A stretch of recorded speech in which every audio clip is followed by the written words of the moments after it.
Hello, and welcome to another session of IntelliQuest's The World's 100 Greatest Books, featuring the Instant Expert Learning System. In the 19th century, many women writers had to write under assumed male names to get their works published. Most of them received little or no recognition for their work. This was certainly the case for Emily Brontë, the author of Wuthering Heights, the novel we are featuring in this session. Emily was the fourth daughter of the Reverend Patrick Brontë, a minister of the Church of England from County Down, Ireland, and Maria Branwell Brontë. When Emily was 3, her mother died of cancer, leaving 6 children to be cared for by their strict spinster Aunt Bess and their financially strapped father.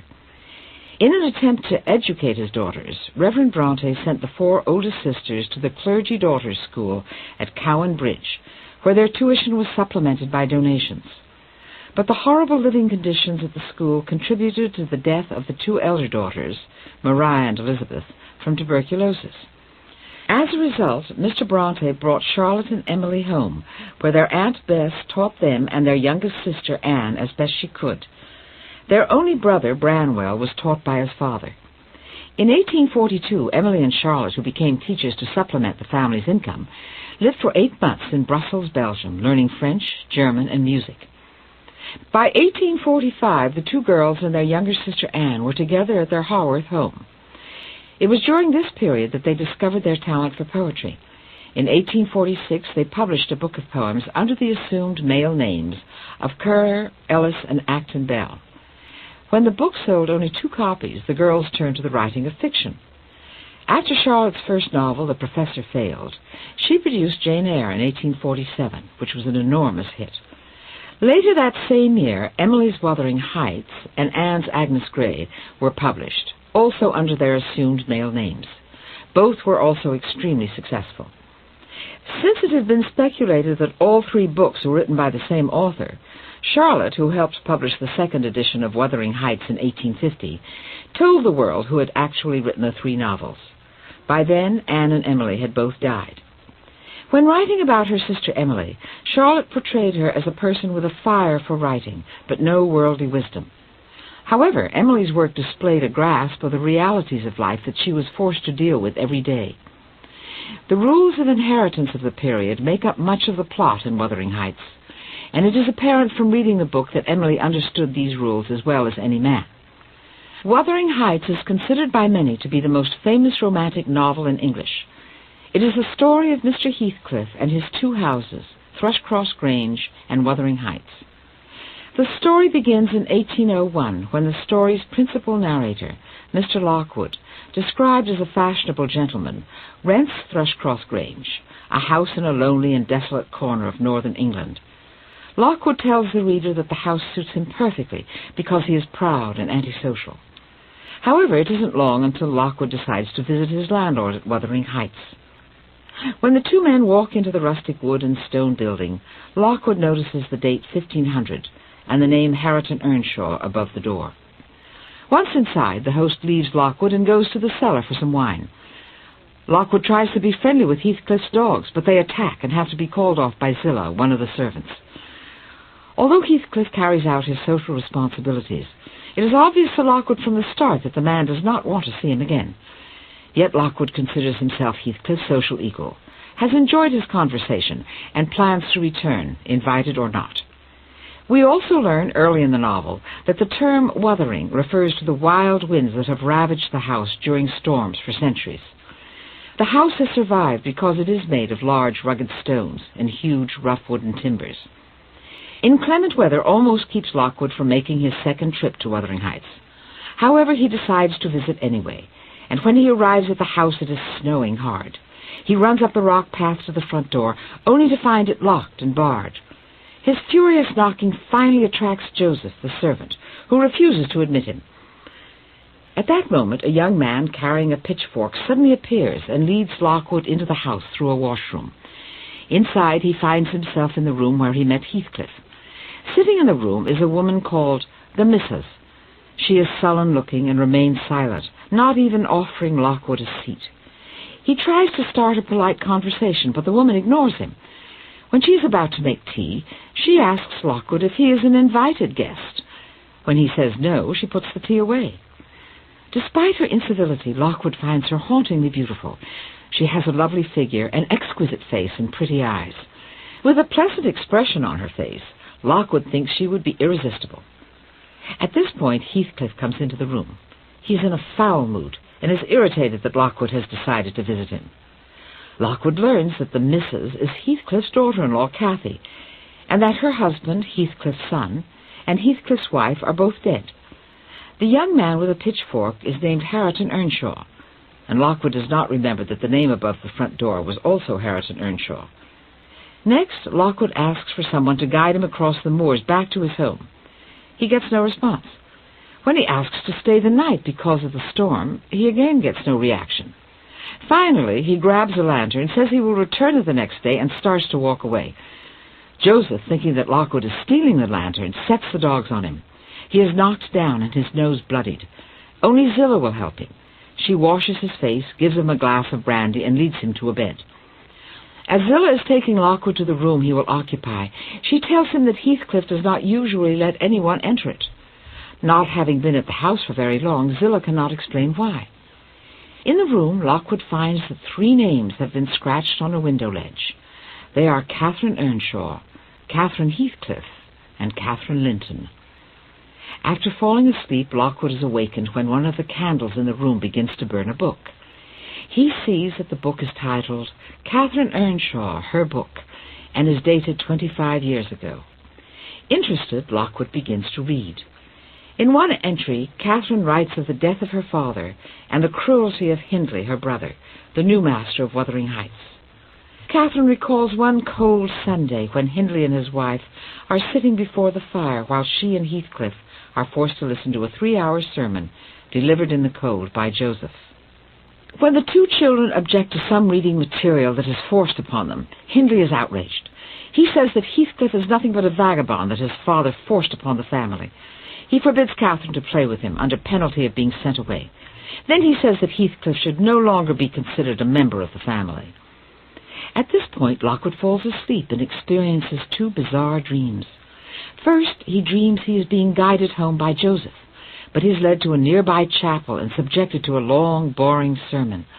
When he protests, he is shouted down and attacked with clubs by the preacher and the congregation. After being awakened by the rattling of dry fir cones against the window, the clubs of his dream, Lockwood falls asleep again. This time he dreams that a tapping on the window wakes him. He breaks the window and reaches through to snap off a twig that is making the noise. Instead, he grasps the small, cold hand of a child. He can't free himself from the hand, so he pulls the slender wrist against the broken glass, causing it to bleed. He hears a voice say, 20 years. I've been away for 20 years. He awakes, screaming. Heathcliff comes running when he hears the scream. He is outraged that anyone was admitted to the room. Lockwood tells him of the dream, and Heathcliff then sends him out of the room. When he is alone, he breaks out in tears, opens the window, and says, come in, Cathy, do come. Oh, do once more. Oh, my darling, hear me this time. Catherine, at last. Downstairs, Lockwood finds a very unhappy household. Hareton Earnshaw is cursing. Zillah is suffering from her employer's anger, and the girl is defying the furious Heathcliff, who is trying to hit her. Finally, an exhausted Lockwood is escorted to Thrushcross Grange by his host. Heathcliff's impassioned call for Catherine is a great moment in the novel. It reveals Heathcliff as more than just an evil-tempered person by showing a sensitive and tortured side of him. After Lockwood has recovered from his ordeal at Wuthering Heights, he is brought food by Mrs. Ellen Dean, who for 18 years has been the housekeeper at Thrushcross Grange. He questions her about the people at Wuthering Heights, and Mrs. Dean becomes the second narrator of the story. Mrs. Dean, who will also be called Nellie in the story, was a servant at Wuthering Heights when the elder Mr. Earnshaw was the master. She took care of Mr. Earnshaw's 2 children, Hindley, age 14, and Catherine, age 6. One day, Mr. Earnshaw comes home from a trip with a young gypsy boy he has found abandoned. Those in the house react to the filthy child with disgust. Mrs. Earnshaw asks that the boy be removed from the house, and the children shy away from him. Finally, Mrs. Dean puts the boy outside on the landing for the night. imagining that he will probably be gone by morning. But Mr. Earnshaw protects the little orphan and names him Heathcliff. Over the years, he earns a place in the family. Cathy and Mrs. Dean develop a friendship for the boy, but Hindley considers him an intruder who has stolen his father's affections. Hindley beats Heathcliff and tells him he will drive him away after his father's death. Heathcliff, however, threatens to tell Hindley's father, and uses that power to get what he wants from Hindley. Of course, it is established that Hindley will drive Heathcliff away if and when he gets the chance. In his final days, Mr. Earnshaw becomes very protective of Heathcliff, thinking that everyone else hates the boy. In order to humor the old man, several members of the family spoil Heathcliff, and in the process anger Hindley even more. Finally, a local priest suggests that Hindley go away to college. Once he is gone, the house quiets down, except for occasional problems caused by Joseph and Cathy. Joseph is a religious fanatic, a self-righteous Pharisee, and Cathy is spirited and mischievous. She often purposely upsets her father. Soon Mr. Earnshaw dies, and Cathy and Heathcliff cry in anguish. They had good reason to cry as Hindley returns and begins a tyrannical rule over Wuthering Heights. Heathcliff is sent to live with the servants and must work outside with the farmhands. His education is ended, and both he and Cathy are constantly singled out for punishment. One of their pleasures is to race across the moors together. One night they decide to pay a call on the Lintons at Thrushcross Grange in an effort to scare the spoiled Linton children. They are discovered, and when they try to run, Cathy is bitten on the ankle by a dog and is taken into the house for treatment. Heathcliff is driven away like a stray dog. When he gets back to Wuthering Heights, he is warned that if he ever speaks to Catherine again, he will be dismissed from the household permanently. Meanwhile, Cathy changes into a beautiful young woman during the 5 weeks she spends with the Lintons. She comes home dressed like a lady. In contrast, Heathcliff is grubby and dirty from his work on the estate. Wanting to put an end to the relationship between Cathy and Heathcliff, Hindley invites Heathcliff to step forward like the other servants and greet Cathy. The boy, embarrassed by his appearance and awed by Cathy's transformation, runs away. The next day is a holiday, and with some encouragement from Nellie Dean, Heathcliff cleans himself up in hopes of gaining Cathy's forgiveness for the way he had acted before. His confidence restored, Heathcliff goes out to meet Cathy as she leaves the church after a service. But Hindley sees him first and chains him to a watchtower until after the midday meal. Meanwhile, Edgar, one of the Linton children, insults Heathcliff. In anger, he grabs the nearest thing available, a bowl of hot applesauce, and throws it at Edgar's face. After being beaten by Hindley, Heathcliff vows to get revenge on Edgar. In June of 1778, Hindley's son, Hareton Earnshaw, is born, but a few months later his mother dies of consumption. This tragedy makes Hindley even more difficult. He begins drinking heavily. Only Nellie, who is taking care of Hareton, and Joseph, whose vocation is to be where he had plenty of wickedness to improve, stay on. Hindley is particularly brutal to Heathcliff. Soon Wuthering Heights is virtually isolated. Hindley's actions are so bad that even the priest stops visiting. At 15, Cathy is one of the prettiest girls in the area. She is, however, arrogant and proud. Edgar Linton keeps trying to make an impression on her, but she still prefers Heathcliff. Incidentally, Nellie Dean is able to tell the story in detail because she has Cathy's confidence and talks with her a great deal. Heathcliff, who has lost interest in learning since he was banished to the fields, has also lost interest in his appearance. In fact, he is described as repulsive. One day, when Hindley is gone, Heathcliff visits Cathy in the parlour. Cathy is embarrassed by Heathcliff's visit because she is expecting Edgar. When the refined Edgar arrives, the slovenly Heathcliff slips out, leaving Cathy a clear comparison between the two men. Nellie Dean has orders from Hindley to stay with Edgar and Cathy. At first, Cathy urges the housekeeper to leave. Then she pinches her, slaps her face, and when Edgar attempts to intervene, she slaps his face too. Mrs. Dean thinks it is good that Edgar see what kind of a girl Cathy has become. But just when Edgar is thinking about walking out of the house for good, he realizes that he is hopelessly in love with Cathy. He stays at the house until Hindley returns, drunk and dangerous. Ellen tries to hide Hareton from his father, but Hindley discovers the child and terrifies him, making him cry. Hindley decides to spank the boy to make him stop crying. He grabs the child and starts upstairs. To terrify him further, Hindley dangles him over the balcony. Suddenly, he accidentally drops him. Fortunately, Heathcliff, who hasn't left the house, catches the child before it is dashed to death. Hindley returns to his drinking, ignoring the near death of his son. Instead of leaving the house as Hindley is ordered, Heathcliff sits near the kitchen where he can overhear anything that is said.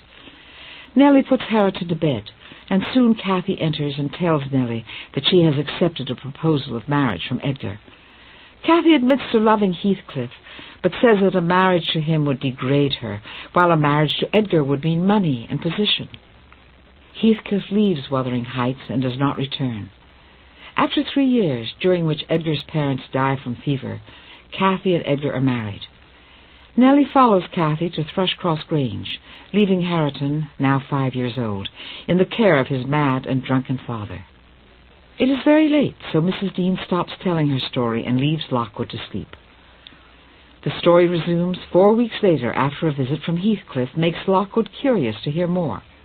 He summons Mrs. Dean and she agrees to continue her tale. For a time after the marriage, things go rather well for the new couple. Then, after a 3-year absence, Heathcliff suddenly appears. He has transformed himself into a tall, handsome, athletic man, and seems to have money, although its source is never revealed. Cathy is thrilled to see him, showing a passion for him that angers her new husband. Heathcliff tells Cathy that she has inspired his desire to improve himself, and that he will not be driven away again. He adds that he had actually come back to settle his score with Hindley and then kill himself, but has changed his mind since seeing her. Cathy is excited by Heathcliff's visit, which annoys Edgar. Finally, Heathcliff leaves, saying that he is going to live at the Heights with Hindley, to stay close to Cathy. At first, Heathcliff's goal is to irritate Edgar by paying attention to his wife. But soon Edgar has to face another worry. His sister Isabella decides she is in love with Heathcliff. Knowing that if he should die, his property would pass to the nearest male heir, Edgar realizes Heathcliff would inherit the land if he were married to Isabella. Cathy tells Heathcliff that Isabella loves him. At first he is insulted, but later, when he realizes that a marriage to Isabella might be financially profitable, he reconsiders. Reflected in this section of the book is Emily Bronte's clear understanding of the English inheritance laws of the time. Returning to the story, Nellie has a vision that she believes to be an omen of death for Hindley. She hurries to Wuthering Heights to see if her fears are justified. There she meets Hareton, the young boy whom she had cared for until 10 months before. Hareton doesn't seem to recognize her, and every other word is a curse. Talking further to Hareton, she finds that Heathcliff has forbidden the priest to come and teach the youngster, and is treating him as badly as he had been treated by Hindley. In addition, he is teaching Hareton to hate his father. When Heathcliff visits Thrushcross Grange, he finds Isabella outside, and thinking they are alone, he tries to kiss her. Isabella is frightened and runs off. Having often heard Heathcliff express contempt for Isabella, Nellie, who is watching, yells, "Judas! Traitor!" loud enough for Cathy to overhear. A quarrel between Cathy and Heathcliff ensues. Knowing that he cares nothing about Isabella, Cathy says if he really cared about her, he would ask Edgar for her hand in marriage. Heathcliff responds that if he wanted to marry Isabella, he wouldn't bother to ask anyone. Thinking that the argument is more serious than it is, Nellie tells Edgar. Angered, he tells Heathcliff to leave the house. Heathcliff taunts Edgar until Edgar overcomes his fear enough to strike him solidly in the throat before running out of the house. Heathcliff recovers quickly and leaves. Upset, Cathy tells Nellie that if Edgar will not allow her to have Heathcliff as a friend, she will destroy herself. When Edgar arrives, he demands that Cathy choose between him and Heathcliff. Cathy responds by pretending to be ill. She goes to her room and stays there for several days without food and water. Meanwhile, Edgar, who spends his time in the library, doesn't take her illness seriously. During this period, Edgar tries to get his sister Isabella to say she is upset by Heathcliff's advances, but she won't. Edgar then says he will have no more to do with her if she continues to encourage Heathcliff. Meanwhile, Cathy becomes delirious and appears to have suffered a relapse of the fever that she had had previously. She imagines her impending death and talks about where she will be buried. When Edgar discovers her condition, he sends Nellie to get a doctor. Outside, Nellie finds Isabella's pet dog hung cruelly from a hook in the wall and thinks she hears hoofbeats. Later, as she is escorting the doctor to the Grange, she learns that when Heathcliff had tried to kiss Isabella 3 days before, it was after he had asked her to run away with him. Isabella had postponed her elopement by saying she would be ready the next time he asked.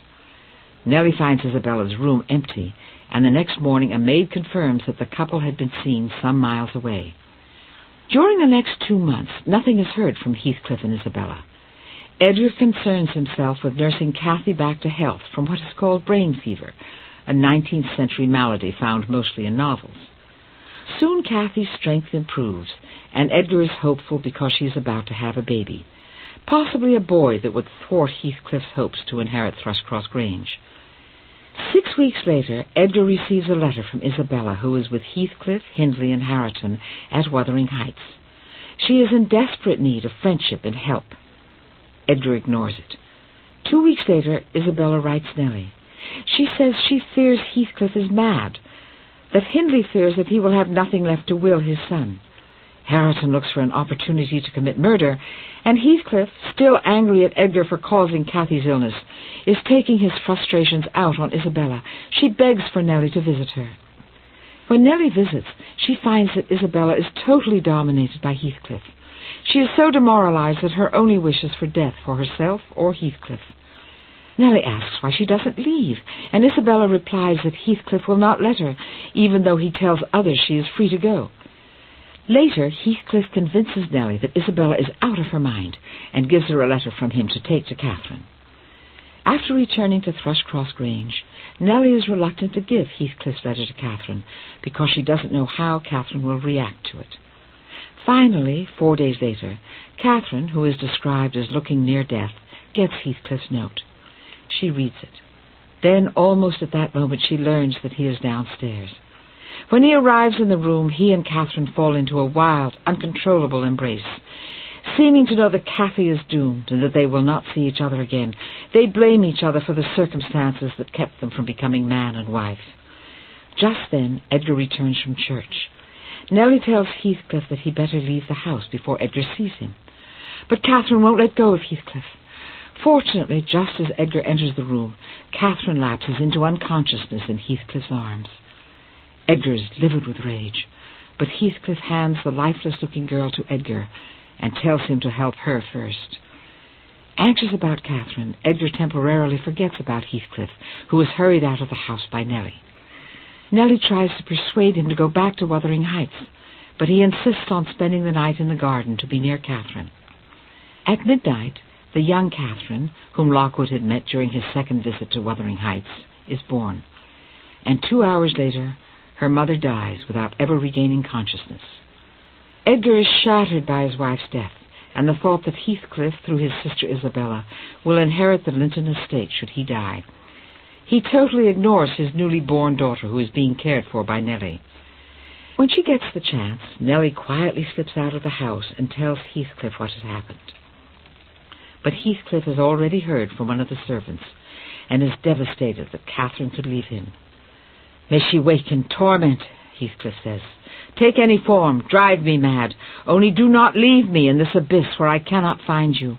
I cannot live without my life. I cannot die without my soul." It is an attitude that Heathcliff will carry to his death, and explains his strange actions during Lockwood's second visit to Wuthering Heights. The day after the funeral, Isabella arrives at the Grange and says she has escaped from Heathcliff.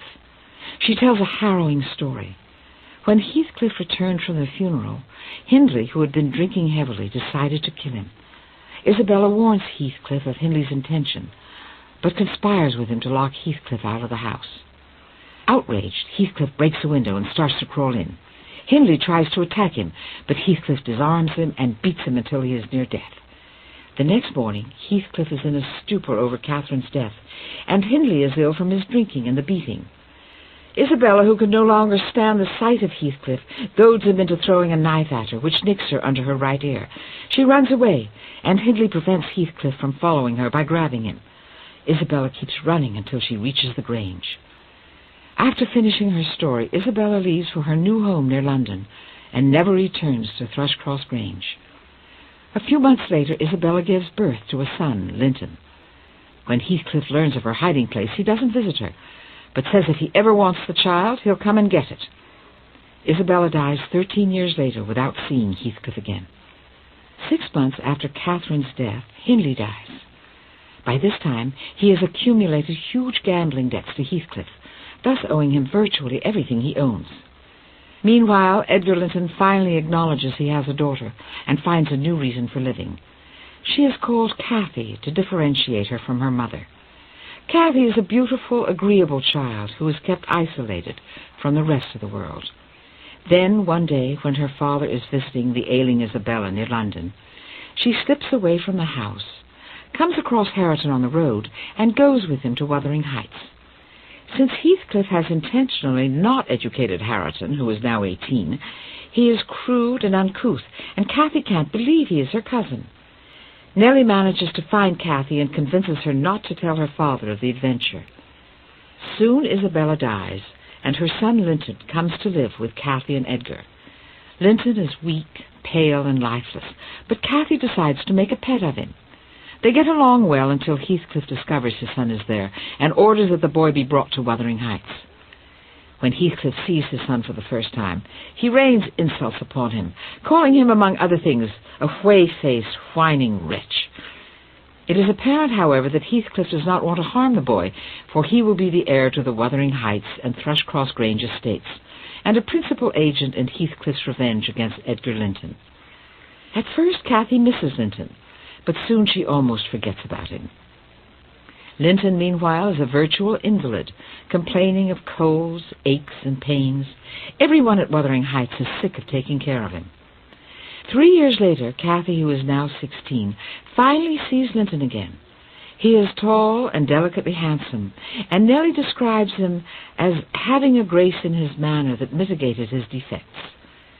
Hareton, also a handsome and athletic-looking young man, remains the illiterate clod that Heathcliff has made him.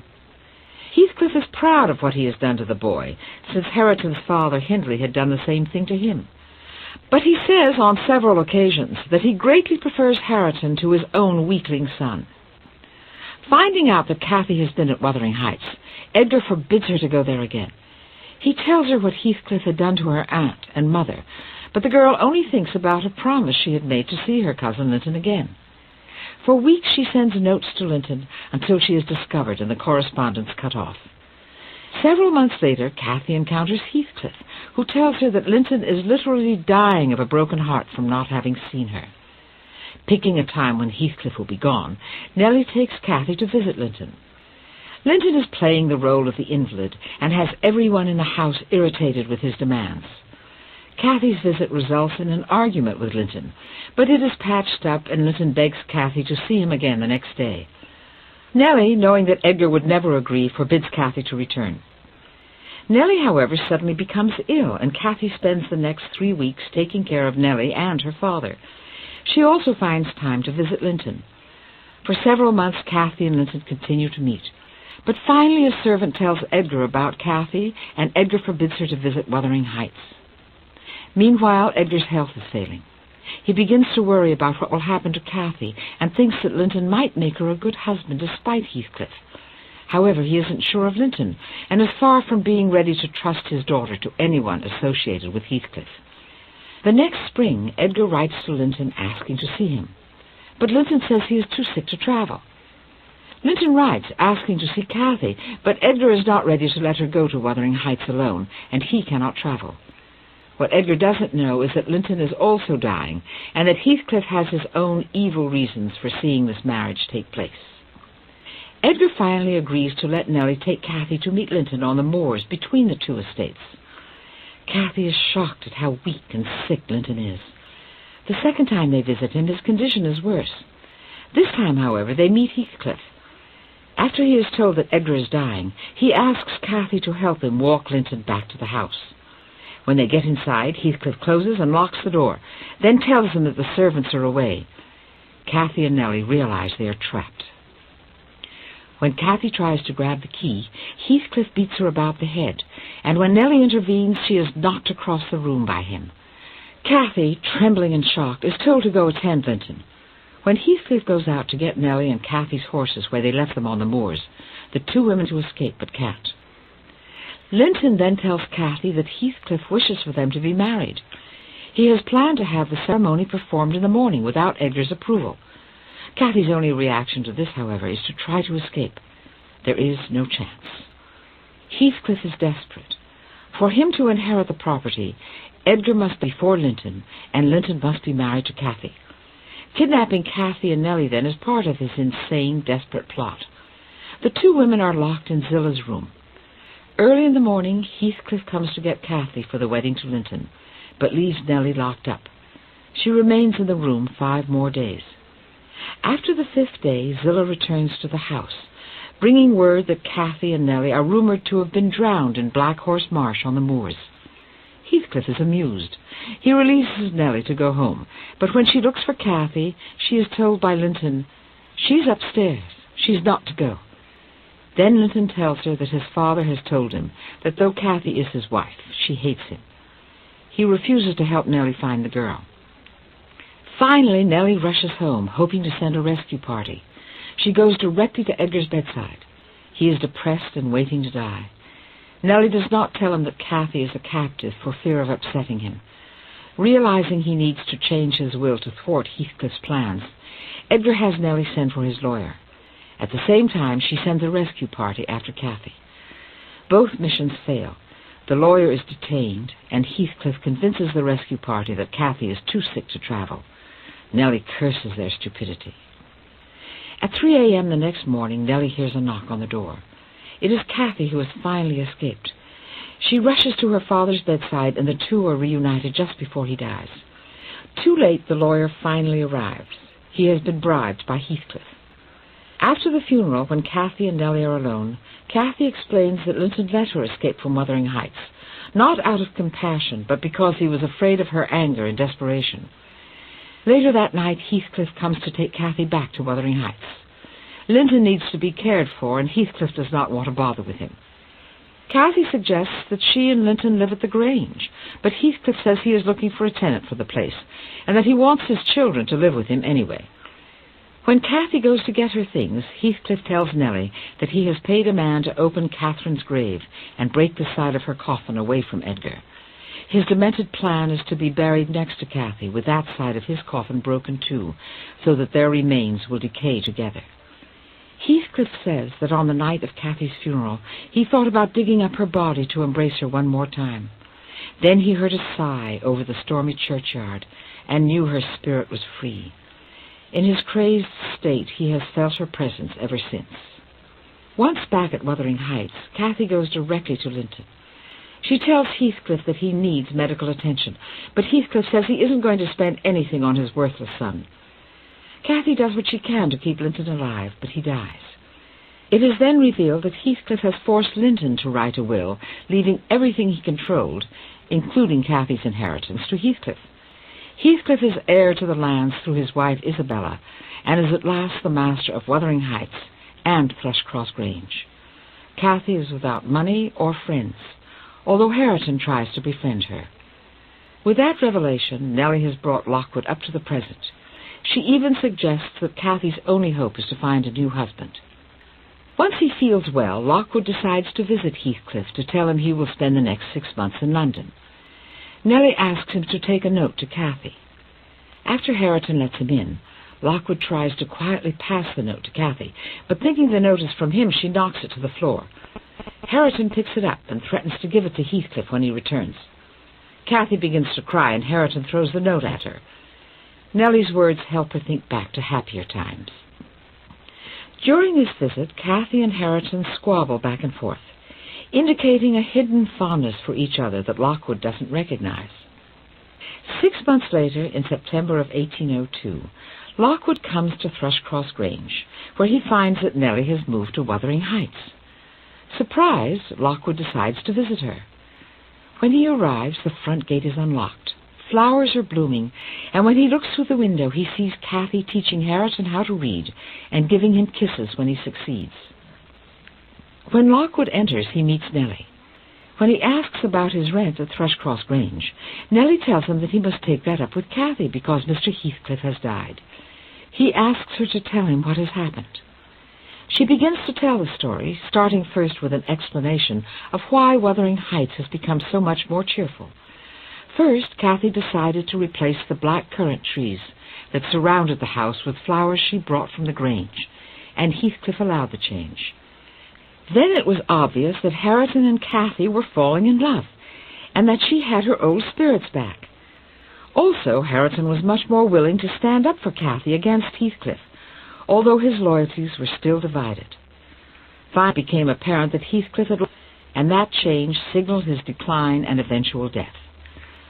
Over several months, he virtually starved himself to death. At some point in his madness, he began to believe that by dying, he would be reunited with his beloved Catherine. He became happier, more relaxed, and less of a problem to others in the household. Finally, on a cold and rainy night, Nellie noticed that Heathcliff's window was open. She assumed he had gone out and went to his room to close the window. There lay Heathcliff, dead, drenched by a long night of rain. As he had for months, Heathcliff was staring out an open window, looking for Catherine. He is buried next to Catherine, with that side of his coffin broken open, and much to the horror of the village, no services are held.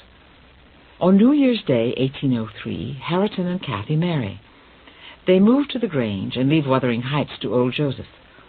Although there are similarities between Heathcliff and other villains created by the romantic novelists of the time, he is the one character whom critics believe has never existed before and will never exist again. Emily Bronte wrote Wuthering Heights after the high point of the English Romantic movement. With Heathcliff, she has gone deep into the evil nature of man, while still capturing his nobility and dignity. The novel also may be one of the first to point out clearly that abuse leads to abuse. First, Heathcliff is badly treated by Hindley, and then he abuses both Hareton and Linton. Finally, his lifetime bent on revenge does him in. An interesting theme in the book is the contrast between Wuthering Heights and Thrushcross Grange. Wuthering Heights is the stormy home where everyone is at each other's throats. It is dark and foreboding and constantly buffeted by wind and storms. Thrushcross Grange is a beautiful, well-landscaped park sheltered from the wild elements. While the people at Wuthering Heights work the land, those at Thrushcross Grange are country squires. At the same time, the people living at Wuthering Heights are more alive. They go from the depths of despair to the heights of great sensitivity and love. And it is Bronte's ability to create and capture these highs and lows that makes Wuthering Heights such a brilliant work. This is the end of the session.